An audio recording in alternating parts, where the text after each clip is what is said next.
For 10,000 years, the rhythm of human life followed the sun and the seasons. Production was local, and power stayed within the limits of a horse's strength, the flow of a river, or the direction of the wind. In the early 1700s, British textile production relied on the putting-out system. Families worked in their own homes, with women spinning raw wool or cotton into yarn before men wove that yarn into cloth on hand-operated wooden looms. But as demand for textiles climbed, British merchants struggled to compete with Indian hand-woven fabrics. Indian labor was 5 times cheaper, and the quality of their material easily outpaced the output of a standard British cottage. To protect their market, British inventors sought ways to work faster. In 1733, John Kay introduced the flying shuttle. By allowing a weaver to pass the thread across the loom with a single pull, this device immediately doubled a worker's daily output. This chart shows the immediate supply crisis that followed. Because weavers could now work twice as fast, it took 8 spinners to produce enough yarn to keep a single loom active. Breaking the domestic system started with this single imbalance. Solving the yarn shortage required moving beyond human muscle and into a competitive race to mechanize the entire production chain. The spinning jenny offered the first solution to the yarn shortage.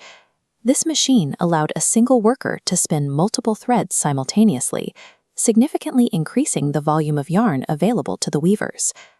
However, the jenny was still powered by a human hand cranking a wheel. It was a tool designed for a cottage, which kept production limited by the physical stamina of the operator. Richard Arkwright moved production further by developing the water frame. This machine was too large for a home and required the consistent, heavy power of a rushing river to turn its internal gears. Arkwright's mills centralized the manufacturing process into large-scale factories, moving the work away from the family home and onto the riverbanks. Relying on water power meant that industry was geographically fixed.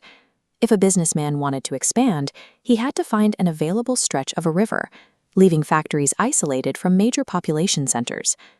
The breakthrough came from James Watt, who realized that existing steam pumps used in coal mines were wasting energy. By adding a separate condenser, Watt created an engine efficient enough to provide continuous rotary motion for factory machinery. This engine's massive flywheel converted steam pressure into smooth rotation, driving thousands of spindles at once. Because coal was easily transported, factories moved to cities like Manchester, clustering together and permanently marking the horizon with industrial smoke. These urban mills enforced a new kind of work discipline, with shifts lasting up to 14 hours.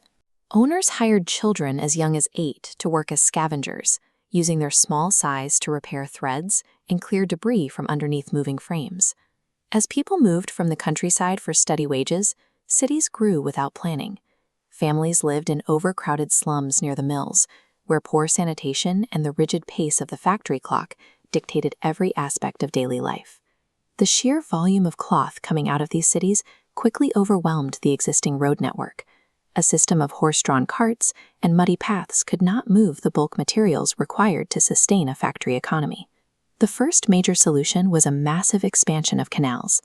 These waterways allowed a single horse to pull a barge carrying tons of material, which dropped the price of coal in major cities by half almost immediately. The final integration of the system occurred when engineers put high-pusher steam engines on iron rails.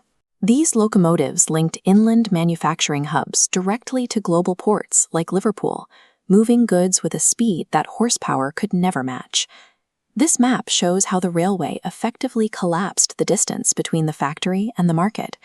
Goods and information now traveled between cities in hours instead of days.